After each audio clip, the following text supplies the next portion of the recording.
एक आदमी मैगजीन से सारी गोलियां निकालकर अपनी जेब में रखता है। फिर वह उसमें लगे स्प्रिंग को बाहर निकालता है और उसे सीधा करता है। इसके बाद वह प्लायर का इस्तेमाल करके स्प्रिंग का एक छोटा हिस्सा काट देता है और उसके सिरे पर एक रस्सी बांध देता है। इस तरह एक साधारण मछली पकड़ने का कांटा तैयार हो जाता है। कांटे को और भी उपयोगी बनाने के लिए वह कांटे से 15 सेंटीमीटर की दूरी पर रस्सी में प्लायर बांध देता है। इसे और परफेक्ट बनाने के लिए वह अपनी गर्दन के चारों ओर लिपटे स्कार्फ का एक टुकड़ा फाड़कर मछली पकड़ने वाले कांटे में लपेट देता है। थोड़ी देर बाद आदमी के हाथ में बंधी मछली पकड़ने की लाइन अचानक खिंच जाती है।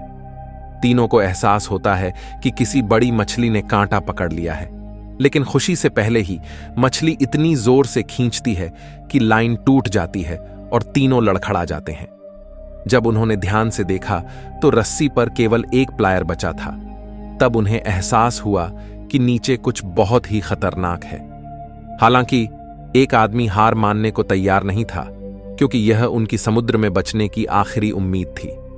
वह फिर से वही प्रक्रिया दोहराता है, लेकिन इस बार मछली बिल्कुल भी नहीं फंसती। ऐसा लग रहा था जैसे समुद्र में जो भी था वह अब समझ चुका था। काफी समय तक कुछ नहीं होता और जब भूख से हालात बिगड़ने लगते हैं, वह आदमी लाइफ जैकेट पहनकर खुद समुद्र में कूदने का फैसला करता है। लेकिन उसके साथ ही उसे चेतावनी देते हैं कि आसपास शार्क हो सकती हैं। यह सुनकर आदमी घबराता है और उसे महसूस होता है कि वह खुद ही मछली के लिए चारे के रूप में बदल चुका है। जैसे जैसे समय बीतता है, उसे लगता है कि कोई समुद्र के अंदर से उसे घूर रहा है। उसकी जान बचाने की इच्छा उसे तेजी से तैरने के लिए मजबूर करती है और वह किसी तरह हवा से भरी नाव पर वापस आ जाता है। इस समय समुद्र में उनके 5 दिन बीत चुके थे। उन्हें नहीं पता था कि उन्होंने इतने समय तक कैसे बचे रहे। जूतों की बदबू और उसमें इकट्ठे हुए गंदे पानी को पीकर उन्होंने खुद को जिंदा रखा। 5 दिन पहले उन्हें जापान पर बमबारी का आदेश मिला था, लेकिन उड़ान भरने से पहले की लापरवाही के कारण उनके विमान का ईंधन बीच रास्ते में खत्म हो गया और वे मजबूरन समुद्र में उतरने को बाध्य हुए। एक आदमी जो इस पीड़ा को बर्दाश्त नहीं कर सका, अपनी जेब से एक छोटी चाकू निकालता है। जॉन, जो मजबूत था, जल्दबाजी में बोलकर उसे रोकने की कोशिश करता है, क्योंकि अगर एक छोटी सी गलती होती तो वे तीनों सचमुच हवा में उड़ जाते। लेकिन आदमी ने जॉन की बात को नजरअंदाज कर चाकू से पानी में वार करना शुरू कर दिया। अचानक एक शार्क तेजी से नाव की तरफ बढ़ती है। हालात बेकाबू होते देख बाकी दोनों लोग मदद के लिए दौड़ते हैं। आदमी ने शार्क के पेट में चाकू से कई बार वार किया। शार्क के संघर्ष में जॉन के चेहरे पर भी कई थप्पड़ लगे। अंततः इस समुद्र के राजा ने इस दुखद तरीके से दम तोड़ दिया। भूख से तड़पते तीनों ने तुरंत शार्क को खाकर अपनी भूख मिटाई, लेकिन उन्हें यह नहीं पता था कि खतरा धीरे धीरे पास आ रहा है। शार्क को मारते वक्त वे यह भूल गए थे कि खून पानी में बह रहा है, जिससे समुद्र के और शिकारियों को आकर्षित कर लिया।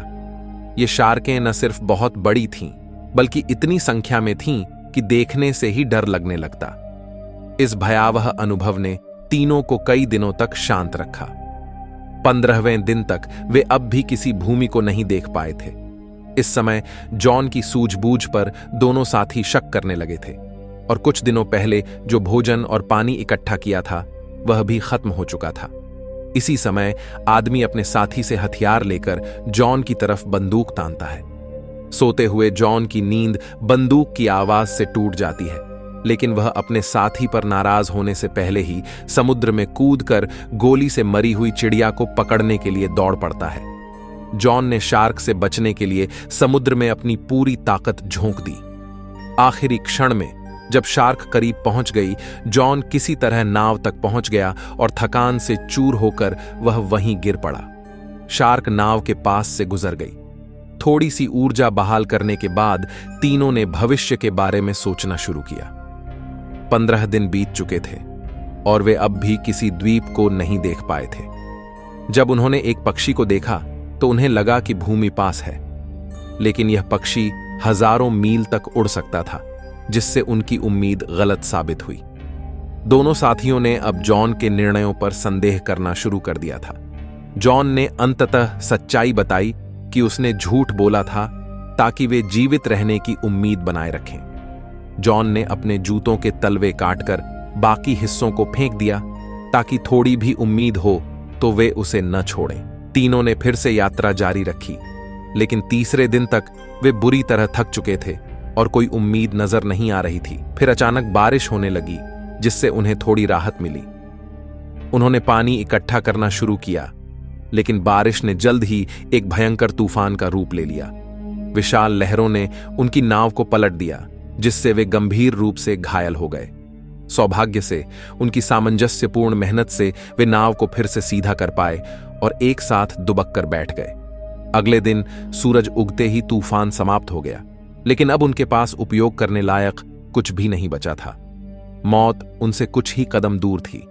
यहां तक कि जॉन, जो हमेशा आशावादी रहता था, अब सच का सामना करने को तैयार था। लेकिन तभी उन्होंने देखा कि एक विशाल द्वीप उनकी नजरों के सामने था।